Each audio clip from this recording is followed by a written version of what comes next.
My son was standing there and telling him, stop, treating my mom that way, because you always leave her scratches or bruises, and I'm tired of that, crying to him. And he just socked me.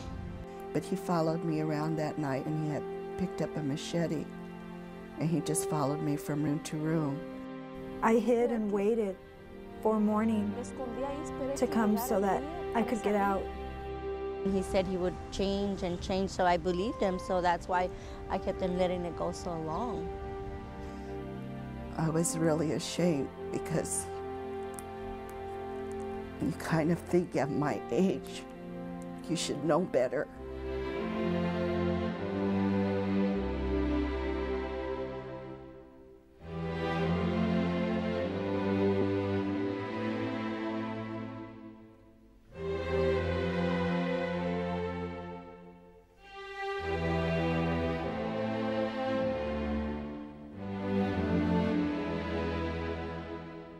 It got to the point that he would push me, leave bruises, scratches, and I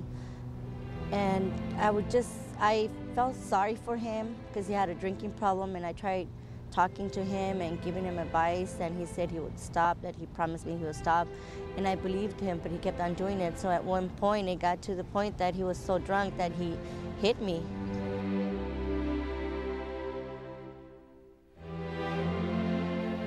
He put his fist back, and I just, told him, it's just me. I can't explain it other than he used to give me looks like he really hated me, but I didn't know why he hated.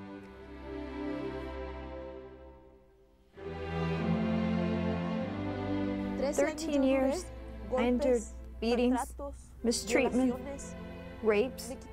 He'd take all my money, all that I worked for, he took it. I had a shattered cornea, dislocated jaw, and some torn ligaments. But back then there was nothing like this. You didn't have help. It was just something you kept in a closet. And I think that's why I was apprehensive about seeking help, because it's just, something you don't really talk about.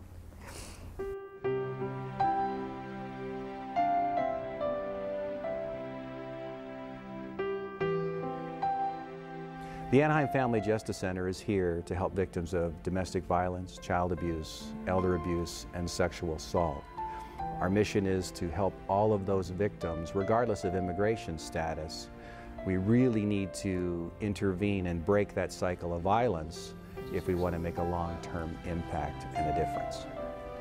So when you come to our center, you'll be able to receive supportive services all throughout whatever it is that you're going through, whether it's legal issues, financial issues, or even just having someone to talk to, someone to run your problems through to see what other options are available for you. That is what you'll receive when you come to the Family Justice Center. All of the people that work here at the Family Justice Center are very passionate about what they do. They do more than just their job every day. They do what they can to truly help change lives, help people who are in some very desperate or some very stressful situations, whether it's the detectives, the advocates, the service providers.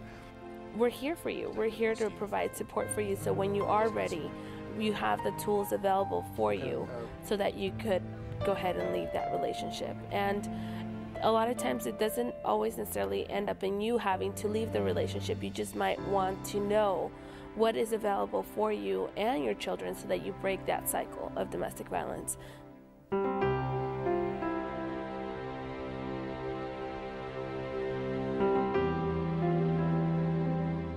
They feel a sense of hopelessness. They feel that they have no other place to turn to. There's a lot of women out there, that are afraid to call the police on their partners. And there's a lot of women that they're illegal, that they're afraid to call the police because their partners tell them that they're going to get deported. That's not true. There's a lot of help out there for them. They don't have to be abused or beaten or anything. There's a lot of help out there.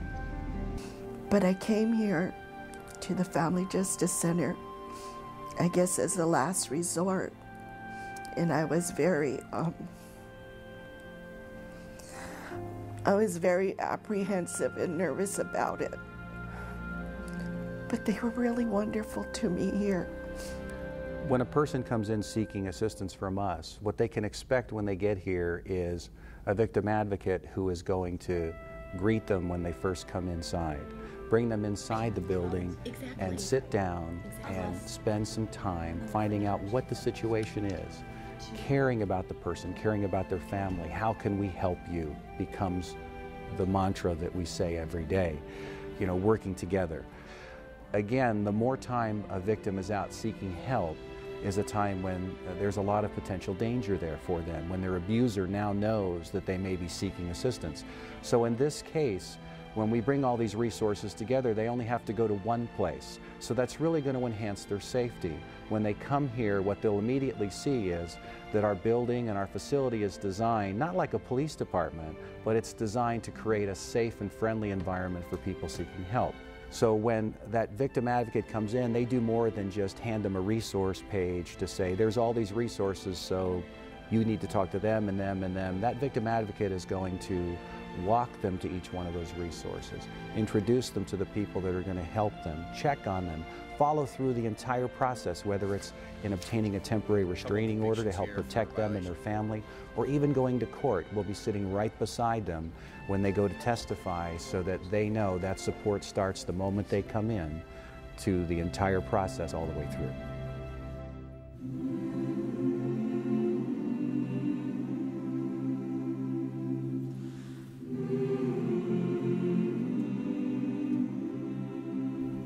They made me feel like I wasn't alone. They made me feel like there was light at the end of the tunnel. They gave me the courage to go on. They gave me the strength because they were there for me. And they just helped me.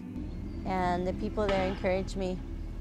They helped me, gave me advice, and actually that's the way I became, you know, the woman that I am right now, stronger. I think for other women, if they go through the same thing I did, I would really like them to come. I mean, it's one of the best things you can do. We care about these folks and we want to help them get back on track.